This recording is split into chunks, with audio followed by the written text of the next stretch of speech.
Today we're going to be looking at a parrot hat.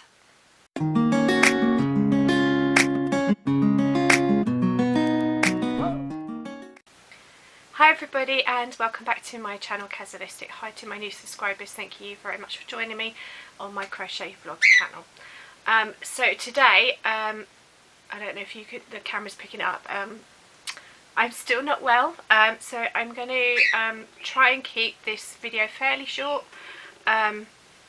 because I don't want to start having a coughing fit while I'm on camera. Anyway, so today we're going to be looking at this hat. This is actually the child size that I've done. It's got little braided bits that you can obviously tie up, and obviously ear flaps, little twiddly bit on top, and obviously the eyes and the beak. So the pattern I've used is by Semi-Sweet Crafter and it's called the Parrot Hat. So that's what hers looked like. I've actually done the child size. Now hers was done in worsted weight yarn, which is the equivalent so it's number 4 in America. It's equivalent of Aran weight here in the UK. I only have primarily double knit here, so I've done mine in double knitting, so I've had to make some slight amendments to the pattern just to get the sizing right, but I'll go into that in just a moment. You will need 2 buttons for the eyes, or if not you'll have to create your own. So I've used some buttons that were very kindly sent to me by Sian from Sian's Crafty Corner. I will link her channel down in the description. The yarn I've used for the black beak, I've used Mariner double net, and the shade is C-045 black. The codes have changed, but black double net is black double net, isn't it? There we go. So I've used that, so I need just a very small amount of that. For the whites of the eyes, well, I've actually done mine in cream, although it does call for white. Again, Mariner double net. Shade C-071 cream. Again, the colour codes have changed. These are balls that I've had for about 3-4 years. Then for the yellow stripe across the bottom, I actually used a yarn. It's from Aldi and it's called Curtain House Craft Double Knitting. But you'll see there's an Aldi label there. It is 100% acrylic. All these are 100% acrylic, and the shade is shade 32. So this is, it's kind of more of a mustardy yellow. It's coming up a little bit bright on my screen, but the screen isn't always accurate to how the camera's picking it up. So obviously you just need a very small amount of that. This was very kindly donated by Katrina of Katrina's Creations. Excuse me. I will link her channel down below.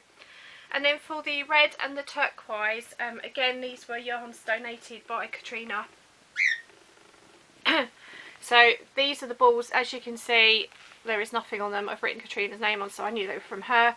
But apart from that, they are completely blank ball bands. They are just plain acrylic double knits. I don't know the brand, unfortunately, but any double knit will do. So this is what I had left of the red, because she sent me 2 balls of each colour. And this one looks like it's still a whole ball, but I centre pull. So I've used about half a ball of the blue. And I've used a 5.5mm hook, which was kindly given to me by Katrina. So it really is a Katrina's full set today. So thanks Katrina if you're watching. I hope you're feeling better. She's not been too well either, which is why she's not on YouTube. So, stop it. Chip's trying to misbehave. Right, if you're new to the channel, I have cockatiels. Chip is tame. She's also a prolific egg layer, so if you hear her squeaking and I tap her cage, I'm trying to get her to stop because she's doing rude things. We don't want that on the channel, do we? Okay, so the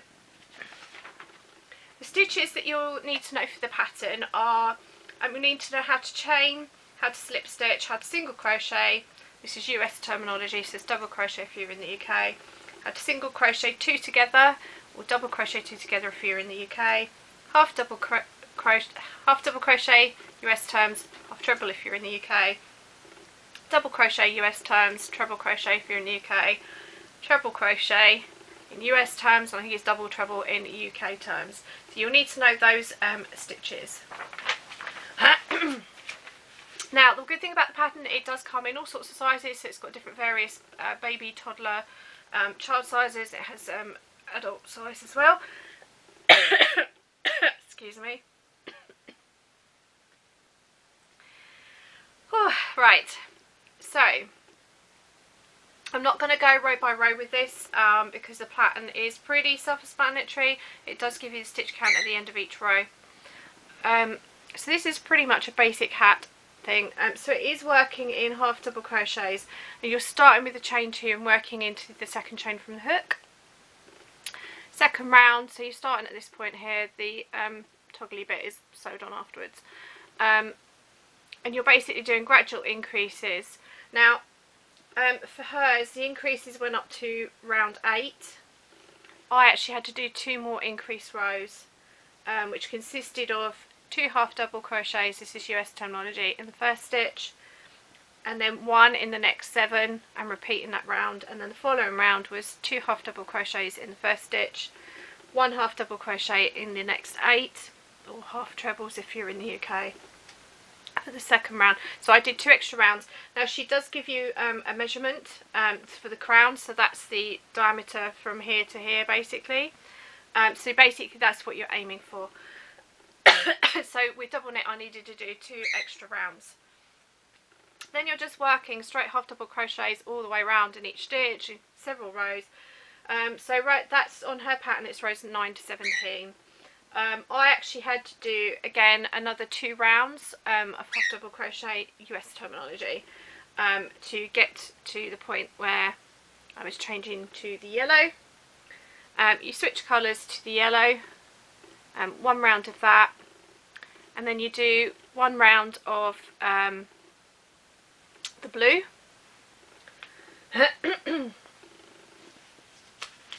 Did I do 1 or did I do 2? I did 2 rounds of blue. I think the pattern said to do 1, but it didn't look right to me, so I did 2. And again, it gives you the measurement of what your hat should be from this point here to this point here, and I think that's why I did the extra round in to make the height right. Now the ear flaps are quite simple. Basically, where you finish off on one of the rounds, you're basically starting from there, and you're basically working across. So this is where your single crochet 2 together starts to come in. So you're basically doing decrease at each side, which is the single crochet 2 together. This is US terminology, so it'd be double crochet 2 together if you're in the UK.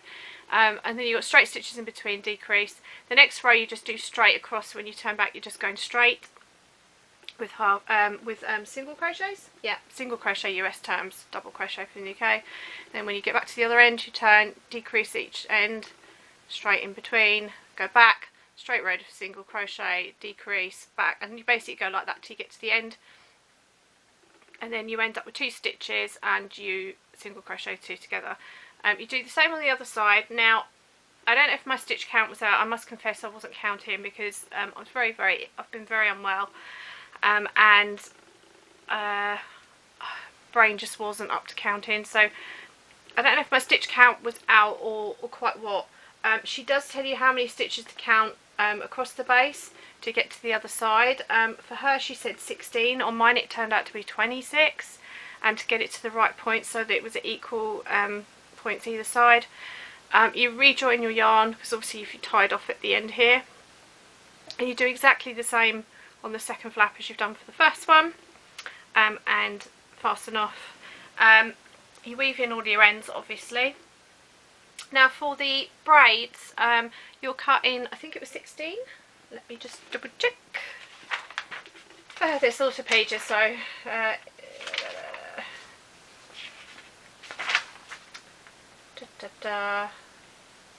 tassels, yeah, cut 16 strands, 28 inches long it says.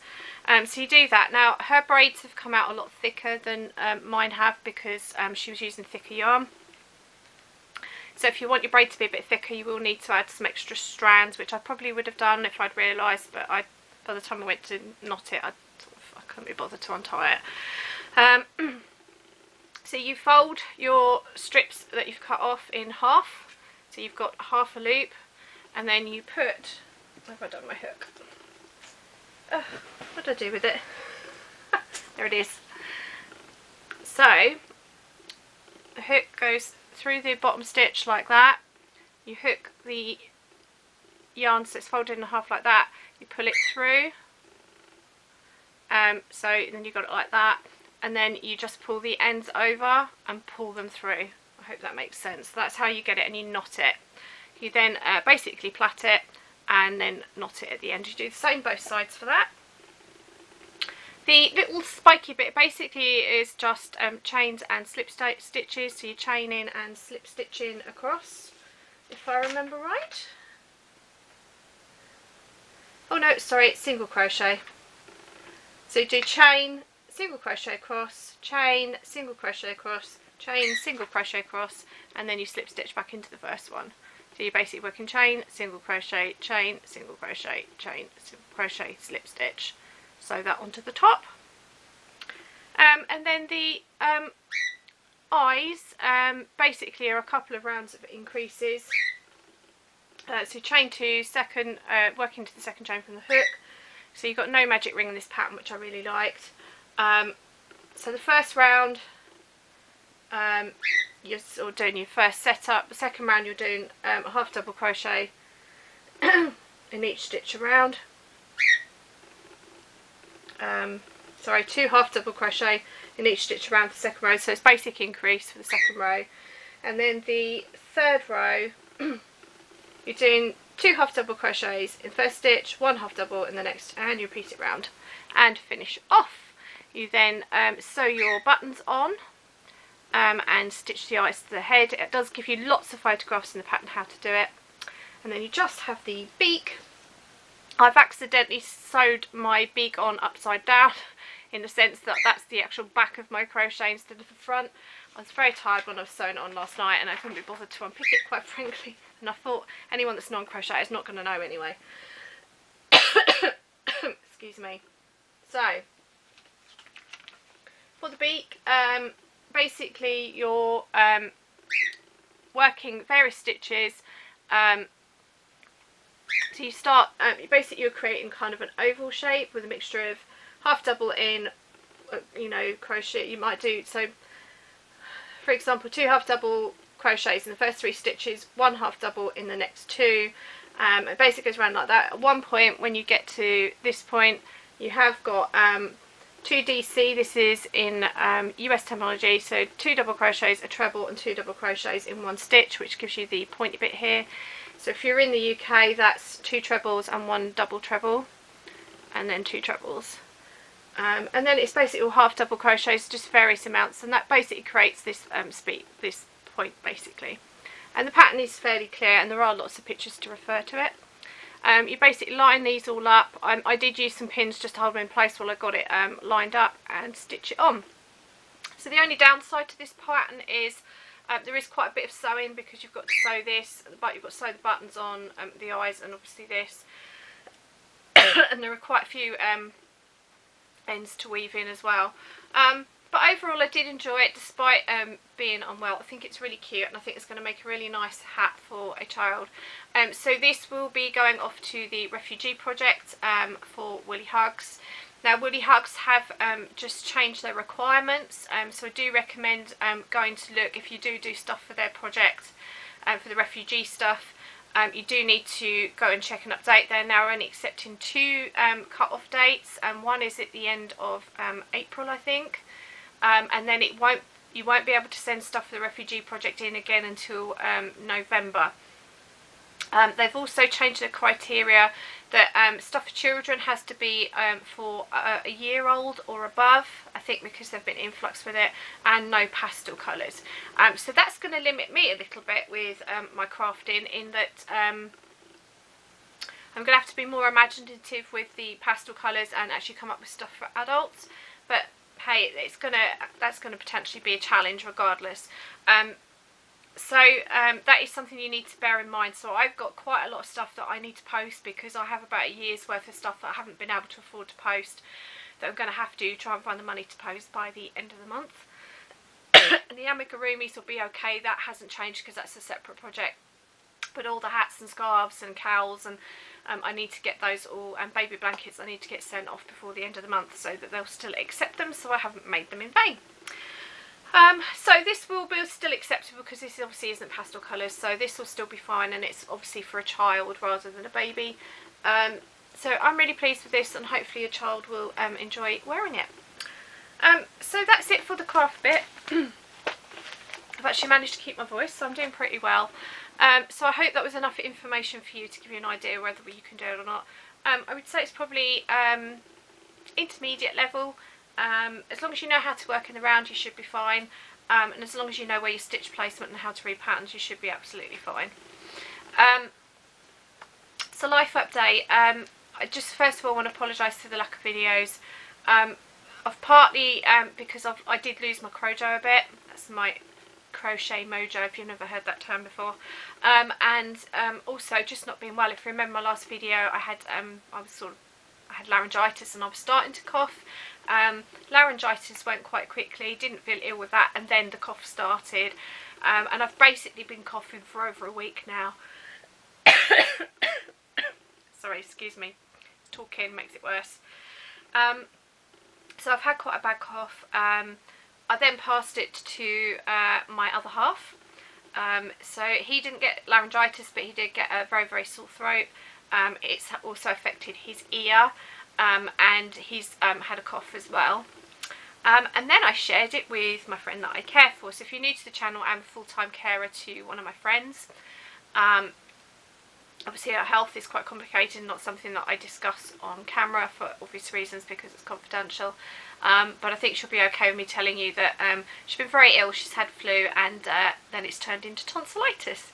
So we had the doctor that come out to her yesterday, and she's now on antibiotics. So she's starting to feel slightly better, but obviously it takes a little while for them to kick in.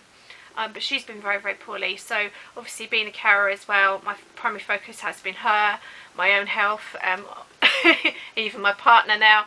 It's sort of been three of us sort of all just very ill. So crochet and the channel unfortunately had to go back on the back burner for a short while. So do apologise if you've been looking forward to a video. I'm sure you'll all understand that health has to come first. I'm still not 100%. So I don't know if there'll be a second video this week. If I'm able to, I will try and do one, even if it's just a book review. Just depends on whether I can keep the cough at bay. Because as you can see, I'm still struggling a bit. My voice is coming and going a little bit. But if not, I'm hoping by early next week that I should be back up to normal. So regardless, there'll be at least one video next week. To just bear with me while I get myself and my friend's health back on track. And obviously I'll be carrying on with the channel. Don't worry, I'm not going anywhere. Sorry that my upload schedule has been a bit out of whack. If you're new to the channel, I've just in the last month got into a new relationship. So obviously, you know, that changes your timetable and things in your life and how much free time you have to crochet. Don't worry, I'm not blaming him because he's actually been nagging me to crochet and get some more stuff up on the channel. So he's not to blame. But obviously with that, and obviously my care role obviously takes precedent over everything else. But we're all doing okay. We're all basically starting to recover, hence why I'm doing a video now. It's just I've still got a bit of a cough and it's still quite uncomfortable. And my voice is starting to go again.